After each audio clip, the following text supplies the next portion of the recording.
Start है। Good morning everyone. आज हम लोग पढ़ने वाले हैं फिगर ऑफ स्पीच के बारे में। सर श्याम हमें आज इस इम्पोर्टेंट टॉपिक के बारे में पढ़ाएंगे जो बोर्ड एग्जाम में 2 से 3 मार्क के लिए आ सकता है। इसके अंदर हम बहुत कुछ पढ़ेंगे, तो अब मैं सर श्याम को बुलाना चाहूंगा इसके बारे में एक्सप्लेन करने के लिए। चलो, फिगर ऑफ स्पीच ना, इसको और एक नाम क्या है, लिटरेरी डिवाइस कहा जाता है ना। पहला है सिमिली।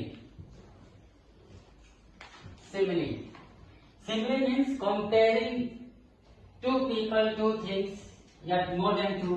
कंपैरिजन जहां पे किया जाए ना, जहां पे कंपैरिजन किया जाए, सीधा सा बात है, कंपेयर किया जाए ना, कंपेयर किया जाए, ठीक है, किसी भी 2 या 2 से ज्यादा चीज को या इंसान को कंपेयर किया जाए तो उसी को सिमिली बोला जाता है। अब सिमिली में और सेकेंड है मेटाफर। मेटाफर इसमें भी कंपैरिजन ही किया जाता है, मेटाफर में भी कंपैरिजन ही है, तो दोनों में कंफ्यूज होगा, दोनों में डिफरेंसेस क्या है, दोनों में कंपैरिजन ही हो रहा है। एक है सिमिली और एक मेटाफर, दोनों में ही कंपेयर किया गया होगा 2 और मोर थिंग्स को या 2 और मोर ह्यूमन बींग्स को, 2 और मोर। तो लेकिन सिमिली में क्या होगा ना, कंपैरिजन जो होगा ये हमेशा याद रखना, शॉर्टकट है एज, लाइक और सो के साथ। कंपैरिजन होगा एज, लाइक, सो के साथ। और यहाँ पे जो मेटाफर होगा ये डायरेक्ट कंपैरिजन होगा, डायरेक्ट कंपैरिजन। जैसे एग्जांपल देख लो, you are walking like line. देखो अब यहाँ पे कंपेयर किया गया यू को लाइन के साथ, कंपेयर किया गया, वर्ड क्या यूज किया है, लाइक। तो एज, लाइक, सो से अगर कंपैरिजन किया जाए तो वो क्या होगा, सिमिली होगा, वो सिमिली होगा। तो यहाँ पे ये सिमिली मिल रहा है ना। मेटाफर जो होता है डायरेक्ट कंपैरिजन होता है, जैसे यू आर लाइन, सीधा ही बोल देगा ना, यू आर लाइन, डायरेक्ट बोल दिया, कंपेयर ही किया ना यू से को लाइन के साथ, लेकिन सीधा बोल ही दिया उसको, यू आर लाइन। तो ये हुआ डायरेक्ट कंपैरिजन, इसको बोलता है मेटाफर। मेटाफर जहाँ पे डायरेक्ट कंपैरिजन किया जाए ना, सीधा कंपैरिजन।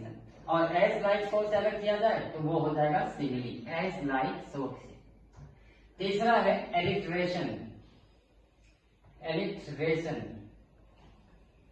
एलिट्रेशन एलिट्रेशन में क्या होगा, रिपीट होगा। हाँ, क्या रिपीट होगा, तो कंसोनेंट, कंसोनेंट रिपीट होगा, कंसोनेंट्स, कंसोनेंट रिपीट होगा एलिट्रेशन में।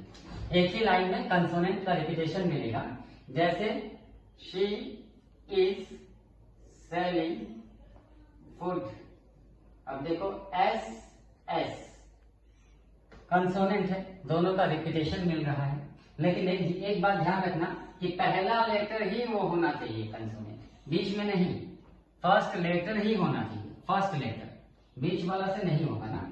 तो एस और एस देखो पहला ही दोनों है, लेकिन अब तुम्हें लग गया कि डायरेक्ट सीधा सीधा भी नहीं, अगर एक एस यहाँ है और एक एस यहाँ है तो भी चलेगा, तो भी चलेगा। ऐसा सीधा सीधा एक के बाद एक तो और अच्छा है, लेकिन एक लाइन में अगर एक शुरुआत फर्स्ट वर्ड में है और दूसरा लास्ट वर्ड में है तो भी वो एलिट्रेशन ही होगा, तो भी एलिट्रेशन ही होगा। तो ये तीसरा था एलिट्रेशन, जो बहुत इजी है। फोर्थ है पर्सोनिफिकेशन। पर्सोनिफिकेशन, पर्सोनिफिकेशन मतलब ह्यूमन बीइंग का, ह्यूमन क्वालिटी दे देना नॉन लिविंग को, ह्यूमन का क्वालिटी देना है, क्वालिटी, ह्यूमन का क्वालिटी दे देना किसको, टू नॉन लिविंग को, नॉन लिविंग को ह्यूमन बीइंग का क्वालिटी दे देना, इसी को बोलता है पर्सोनिफिकेशन। जैसे wind is knocking the door, wind is knocking the door. अब देखो डोर कौन नॉक करता है, ह्यूमन बीइंग्स ना, लेकिन इसका ह्यूमन बीइंग का क्वालिटी किसको दे दिया, तो विंड को दे दिया। बहुत तेज हवा चल रहा था, किसी ने क्या बोल दिया, wind is knocking the door, या wind is destroying the house. घर कौन डिस्ट्रॉय करता है, ह्यूमन बीइंग्स। तो ये क्या हो गया, पर्सोनिफिकेशन हो गया ना, पर्सोनिफिकेशन। जैसे नाइट इज क्राइंग, रात रो रही है, बहुत ज्यादा वो धुंध था, किसी ने बोला नाइट इज क्राइंग, रोता कौन है, ह्यूमन बीइंग्स, तो उसका क्वालिटी किसको दे दिया गया है, नॉन लिविंग को। तो ये हो गया पर्सोनिफिकेशन, इसी को पर्सोनिफिकेशन बोला जाता है। नेक्स्ट है नंबर 3 नंबर 5 है पन। तो पन को कैसे समझा जाएगा? इसको कहता है play on words. Play on words मतलब हम लोग को वर्ड का मीनिंग समझ नहीं आएगा। जैसे कि I am going to bank, इतना लिख करके छोड़ दिया किसी ने, I am going to bank. अब देखो ये बैंक पूरा मीनिंग नहीं दे रहा है। कौन सा बैंक जा रहा है? नदी का किनारा को भी तो बैंक बोला जाता है। दो मीनिंग हो गया ना, और एक फाइनेंशियल वाला बैंक हो गया। तो जहां पे अब तो रीडर कंफ्यूज, कहाँ जा रहा है? नदी के किनारे में जा रहा है या बैंक में जा रहा है? फाइनेंशियल वाला। तो ये कंफ्यूजिंग वाला ना, जो अलग अलग मीनिंग हो सके इसका, इसी को बोला जाता है पन। पन। नेक्स्ट फिगर ऑफ स्पीच है, नेक्स्ट है हाइपरबोल। हाइपरबोल। हाइपरबोल।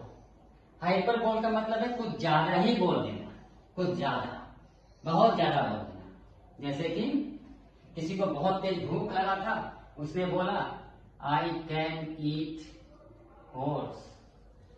बहुत ज्यादा भूख लगा था, क्या हॉर्स खा जाएगा? वो नहीं खा पाएगा, कुछ ज्यादा ही बोल देता, इतना थोड़ी भूख लगा होगा उसको ना, बहुत ज्यादा ही बोल दिया। आई सो 10,000 फ्लावर्स एट वंस। एक बार में 10,000 देख लिया, एक बार नहीं, अरे देखा तो गिना कर, गिना कर, एक ही बार में अच्छा देखा तो मानो 1000 गिन लिया हो? नहीं। तो कुछ ज्यादा ही बोल देना ना, जब ज्यादा बोला जाता है उसको कहता है हाइपर बोल। कुछ ज्यादा ही बोल देना, एक्सपेक्टेड से, हाइपर बोल। नेक्स्ट है